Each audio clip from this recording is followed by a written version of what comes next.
ఎన్నికలు వస్తున్నాయంటేనే కాదు, రాజకీయాల్లోకి రంగప్రవేశం చేయాలన్న జనం ముఖ్యమే. ఆ పాలిటిక్స్ను రంగరించి దాన్నొక సమాంతర జాతరగా మార్చుకోవాలన్న జనాలే మూలాధారం. ఆ జనమే గనక లేకపోతే అటర్ ఫ్లాప్, డిజాస్టర్ అనే ఫక్తు సినీ స్టైల్ పదాలు అక్కడ ఊడిపడతాయి. ఏమైతేనే అక్కడ మాత్రం జనం జాతర వెల్లువిరిసింది. పోటాపోటీగా సాగిన ర్యాలీలు వెళ్ళిపోయిన పల్లె సంక్రాంతిని మళ్ళీ పిలుచుకొచ్చినట్లయింది. రాష్ట్రానికి భవిష్యత్తు నేతగా అభివర్ణించబడుతున్న యువనేత జన్మదినం ఇద్దరు నేతలకు బల ప్రదర్శనగా మారింది. కొత్త ఉత్సాహంతో ఒకరు, పాత పరిస్థితే కదా అని మరొకరు జనాన్ని పలకరిస్తూ ముందుకు కదిలారు. ఇంతకీ జాతర లాంటి జనసంద్రం సాగిందెక్కడ? యువనేత బర్త్డే నిర్వహణ కోసం పోటీలు పడ్డ ఆ ఇద్దరు నేతలెవరు? Let's watch.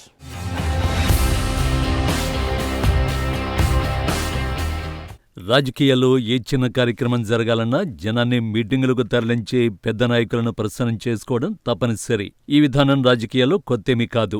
గద్దరన్న చెప్పినట్లుగా బండెనక బండి కట్టి పొలిటికల్ మీటింగులకు పోలోమంటూ కుప్పలు తెప్పలుగా వెళ్లి నాయకులకు జిందాబాదులు కొట్టడం జనానికి కొత్తేమీ కాదు. అది అభిమానం కావచ్చు, అక్కడికొచ్చిన వారి అవసరము కావచ్చు. ఉమ్మడి కడప జిల్లా బద్వేలులో ఎప్పుడూ లేని విధంగా టీడీపీ రాజకీయాలు సంతరించుకుంటున్నాయి. పార్టీ పుట్టుక నుంచి కొనసాగుతున్న ఏకనాయకత్వం ఒక్కసారిగా విచ్ఛిన్నమైంది.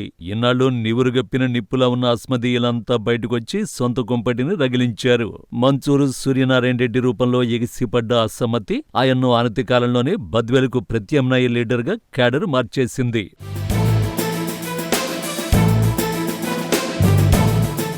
మాజీ మంత్రి బిజివేముల వీరారెడ్డి వారసత్వం నుంచి వచ్చిన మూడో తరం నేత రితేష్ రెడ్డి ప్రస్తుతం బద్వేలు టీడీపీ ఇన్ఛార్జిగా ఉంటున్నారు. ఎందుకో ఏమో ఎలాగో గాని డీసీసీబీ చైర్మన్ పదవి అందిపుచ్చుకున్న మంచూరు సూర్యనారాయణ రెడ్డి తిన్నగా సొంత నియోజకవర్గమైన బద్వేలు నుంచే వేరుకుంపటిని స్టార్ట్ చేసుకున్నారు. దాన్ని ఏ క్షణాన రగిల్చారో ఏమో గాని రితేష్ రెడ్డి వ్యతిరేక వర్గమంతా మంచూరును స్వల్పకాలంలోనే పెద్ద లీడర్ను చేసేసింది. అన్ని విషయాలు ప్రభుత్వ వేగుల ద్వారా అధినేతలకు అందుతున్నా అన్ని గమనిస్తున్నారన్న మాట అయితే వాస్తవం. మొన్నటికి మొన్న సంక్రాంతి ఉత్సవాల్లో క్రికెట్, బండలాగుడు పోటీల వంటి వాటికి లక్షల్లో ప్రైజ్ మనీనిచ్చి సత్తా చాటుకున్నారు. అలాగే ఎన్టీఆర్ వర్ధంతిలోనూ విడివిడిగా కార్యక్రమాలు నిర్వహించి ప్రజలకు తాము వేరువేరు అన్నట్లుగా సంకేతాలు పంపారు ఆ ఇద్దరు నేతలు.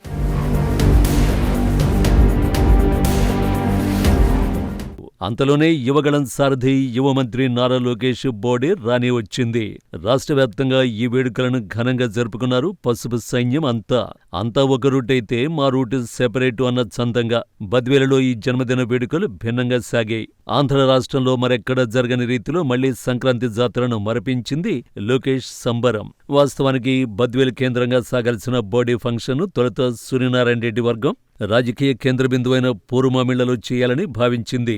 కమవారిపల్లి వేదికగా ఈ వేడుకలు నిర్వహించాలని అనుకున్నారు. దీంతో రితేష్ రెడ్డి వర్గం సైతం అవే వేడుకలను ఏకాయికన మార్చేసుకున్నారట. దీంతో అక్కడ ఇరు వర్గాల బల ప్రదర్శన సాగుతుందన్న కోలాహలంతో పాటు కాసింత ఆసక్తి కూడా రేగింది. అనుకున్నట్టుగానే ప్రభుత్వ డిగ్రీ కాలేజీ ఎదురుగా లోకేష్ బర్త్డే వేడుకలు అట్టహాసంగా మంచూరు వారు ప్రారంభించి భారీ ఎత్తున ర్యాలీలో పూర్వమామిళ్లను హోరెత్తించారు. అలాగే రితేష్ రెడ్డి వర్గం సైతం స్థానిక జూనియర్ కాలేజీ గ్రౌండ్ సమీపం నుంచి అనుచరులు ఈ సంబరాలను స్టార్ట్ చేసుకున్నారు. దీంతో పోరుమామిళ్ల కాస్త సైకిల్ సైనికుల పోటాపోటీ సంబరాలలో హోరుమామిళ్లగా మారిపోయిందని చెప్పుకోక తప్పదు.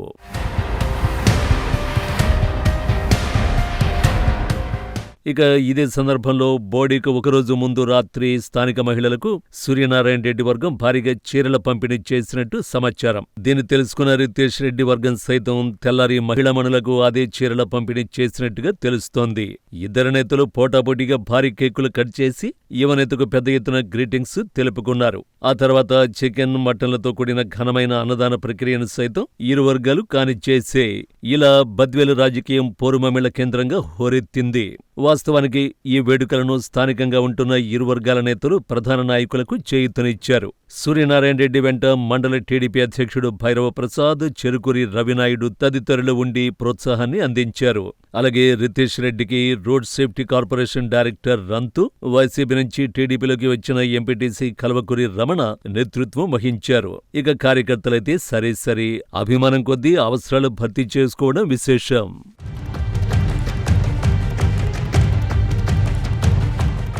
ఇదిలా ఉండగా లోకేష్ బాబు బర్త్డేకు ఒకరోజు ముందు బద్వేల్లో వేసిన ఫ్లెక్సీలు జాతరను తలపించాయి. అదేవిధంగా పోరుమామిళ్లలోనూ. అయితే బద్వేలులో సూర్యనారాయణ రెడ్డి అనుచరులు ఏర్పాటు చేసిన ఫ్లెక్సీలను కొందరు గుర్తు తెలియని వ్యక్తులు చించేశారు. దీంతో పట్టణంలో కొంతమేర ఉద్రిక్త పరిస్థితులు నెలకొన్నాయని చెప్పుకోవచ్చు. ఏదేమైనప్పటికీ పోలీస్ యంత్రాంగం తమదైన శైలిలో స్పందించి అలర్ట్ అయ్యారు. స్వయంగా సిఐ స్థాయి అధికారి బుల్లెట్ బండిలో పహారా కాయడం విశేషంగా చెప్పొచ్చు. ఇలా బద్వేల్లో ఎప్పుడూ ఎదురుకాని రీతిలో టీడీపీ రాజకీయం రెండు ముక్కలై ఆసక్తిని రేపుతోంది. ఈ విధానం ఆ పార్టీకి మంచిదో చెడ్డదో కానీ ఏళ్ల తరబడి టీడీపీ ప్రస్థానాన్ని ఒంటి చేత్తో నడిపిస్తున్న విజయవేముల కుటుంబానికి మాత్రం మింగుడుపడని సమస్యగానే రాజకీయ విశ్లేషకులు భావిస్తున్న మాట. ఇన్నాళ్లు ఎదురు తిరగని నేతలు కానీ పార్టీ నుంచి మరో నేత ప్రస్తావన కూడా రాని సందర్భాలు ఉన్నాయి. అలాంటి ఏకగొడుగు కింద సాగిన టీడీపీ రాజకీయం ఇప్పుడు రెండై నిట్ట నిలువుగా చీలిపోయింది. వచ్చి రావడంతోనే సూర్యనారాయణ రెడ్డి బద్వేల్ ఇన్ఛార్జి పదవిపై కన్నేశారట. పార్టీ పెద్ద చిన్న బాసులైన చంద్రబాబు, నారా లోకేష్లను కలిసినట్టు సమాచారం. అలాగే టీడీపీ రాష్ట్ర అధ్యక్షుడు పల్లా శ్రీనివాస్ను సైతం మంగళగిరిలో కలిసొచ్చినట్టు తెలుస్తోంది.